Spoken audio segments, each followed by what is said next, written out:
सुख समृद्धि विज्ञान चैनल में सभी सुधी दर्शकों का मैं सुशील कुमार शर्मा हार्दिक स्वागत करता हूं। इस वीडियो में मैं आपको बताने जा रहा हूं और जिस साधना के लिए आप लोग बहुत दिनों से प्रतीक्षित थे, आपको ये अच्छी भी लगेगी। ये साधना है लक्ष्मी यक्षिणी की साधना। बस जो स्वरूप देवी लक्ष्मी का है, जैसे कि आपने फोटो देखी होगी कि महालक्ष्मी कमल पर विराजमान है और दो गजराज उन पर पुष्प चढ़ा रहे हैं। ऐसा स्वरूप महालक्ष्मी का माना जाता है, जो कि संसार का भरण पोषण पालन पोषण करती है। परम सुंदरी और बिल्कुल यही स्वरूप लक्ष्मी यक्षिणी का है, इसलिए इनका नाम लक्ष्मी यक्षिणी रखा गया है। सारे गुण इनमें माता लक्ष्मी के व्याप्त है, परंतु यह लक्ष्मी जी नहीं है, यह लक्ष्मी यक्षिणी है। इनकी भी साधना आप किसी भी रूप में कर सकते हैं। और आपको बताता चलूं कि जो लाभ माता लक्ष्मी के साधन से होते हैं, वही सारे लाभ आपको लक्ष्मी यक्षिणी के साधन मात्र से होते हैं।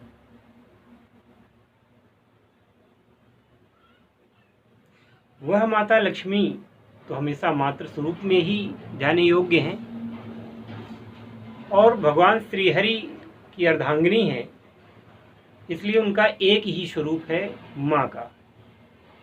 परंतु इस लक्ष्मी यक्षिणी का स्वरूप तीनों स्वरूप में आप इसको प्राप्त कर सकते हैं।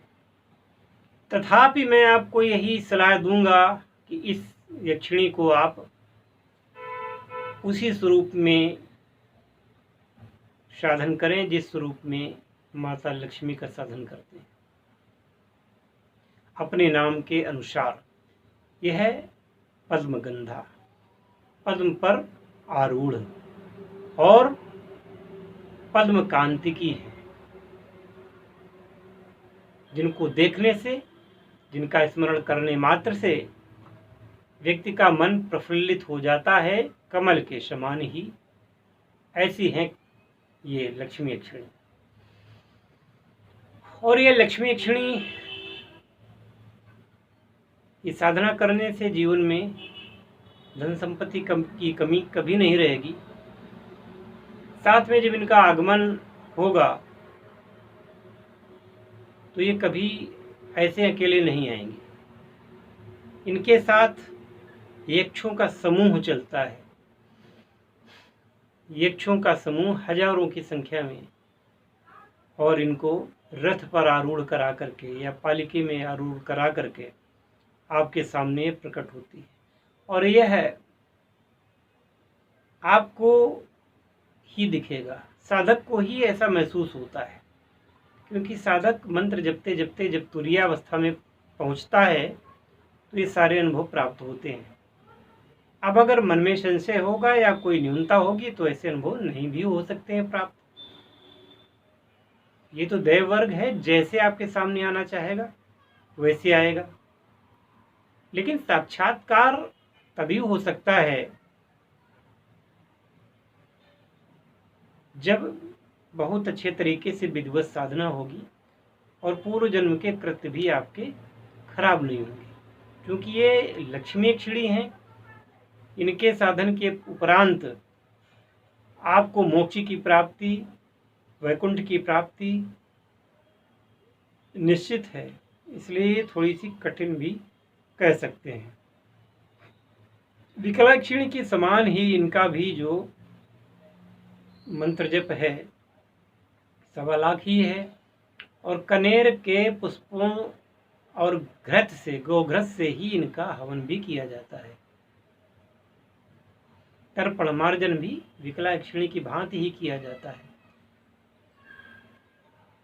ठीक है ना? तो बहुत ज्यादा इसमें नई बात बताने की कोई बात नहीं है। पूर्णतः समर्पण के साथ और अच्छी भावना के साथ इनके मंत्र का जप करें। तत्पश्चात सारी क्रियाएं करें तो इनकी कृपा आपको प्राप्त हो सकती है। इसके अलावा जो लोग वास्तव में प्रत्यक्षीकरण चाहते हैं, तो प्रत्यक्षीकरण के लिए उनको अपनी आत्मशक्ति का विस्तार करना होता है, जो कि मैं पहले ही बताता हूँ। आत्मशक्ति के विस्तार के लिए योग का ध्यान करना होता है। कुछ विशिष्ट आसन और मुद्राएं होती हैं जिनका प्रयोग आपको करना पड़ता है, और उन मुद्राओं का प्रदर्शन करते हुए जप करना होता है। जप के पहले कुछ दिनों तक व्यक्ति को ध्यान की क्रिया में जाना चाहिए, क्योंकि जब तक ध्यान की क्रिया के द्वारा आत्मशक्ति का विस्तार नहीं होगा तो केवल मंत्र जप से ही आपको पूरी सिद्धि मिल जाएगी, इस बात की गारंटी नहीं है। और मैंने पहले भी बता रखा है कि सर्वप्रथम यदि भगवान शिव की साधना कर ली जाए और भगवान कुबेर जो कि भगवान शिव के मित्र हैं उनकी साधना कर ली जाए तो आप लक्ष्मी यक्षिणी ही नहीं, किसी भी यक्षिणी को प्राप्त कर सकते हैं, या कई यक्षिणियों की साधना एक साथ करके, एक साथ नहीं धीरे धीरे करके सभी कलाओं में, सभी यक्षिणियों में आप निष्णात हो सकते हैं। जैसे कि 64 योगिनी में योगीजन निष्णात होते हैं, 64 योगिनी की साधना करके निष्णात होते हैं, उसी प्रकार से यक्षिणियों की भी साधना करके निष्णात होते हैं। और जब यक्षिणियों की साधना व्यक्ति करता है तो चमत्कारी व्यक्तित्व बन ही जाता है, क्योंकि यक्षिणियाँ अपने आप में चमत्कार और ऐश्वर्य से पूर्ण होती हैं, तो अपने साधक को ऐसा ही वो बना लेती हैं। जीवन नैया कितनी भी दुष्कर हो, कुंडली में कितने भी क्रूर ग्रह आपके खिलाफ हों, कैसा भी संकट हो, इस प्रकार की साधना करने से उस सारे के सारे संकट और सारे के सारे ये कष्ट तिरोहित हो जाते हैं। तो मेरा आपसे यही कहना है, आज करूँगा कल करूँगा